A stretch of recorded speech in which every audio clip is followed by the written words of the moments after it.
പത്തനംതിട്ട നിയോജക മണ്ഡലത്തിൽ ഈ കോവിഡ് മഹാമാരിയുടെ സമയത്ത് 2 സ്ഥാനാർത്ഥികൾ മത്സരിക്കുകയാണല്ലോ. ഞാൻ ചോദിച്ചോട്ടെ ശ്രീ അനൂപേ, കൊട ചൂടിയാൽ കോവിഡ് വരത്തില്ല എന്ന് പറഞ്ഞാൽ അനൂപ് വിശ്വസിക്കൂ? നിന്നോട് ആര് പറഞ്ഞു ഈ വിട്ടിത്തം? കൊട ചൂടിയാൽ കോവിഡ് വരത്തില്ല എന്ന് പറഞ്ഞാൽ നിങ്ങൾ വിശ്വസിക്കുമോ ഇല്ലയോ?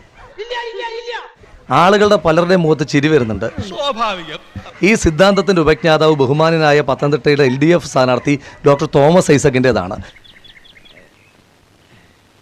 അദ്ദേഹം തണ്ണീർമുക്കം പഞ്ചായത്തിൽ അദ്ദേഹം കൊണ്ടുവന്ന വിപ്ലവകരമായിട്ടുള്ള പദ്ധതിയായിരുന്നു.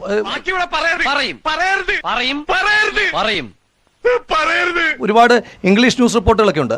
2 പേർ കൊട ചൂടിക്കഴിഞ്ഞാൽ കോവിഡ് വരത്തില്ല, അദ്ദേഹത്തിന്റെ സിദ്ധാന്തമായിരുന്നു.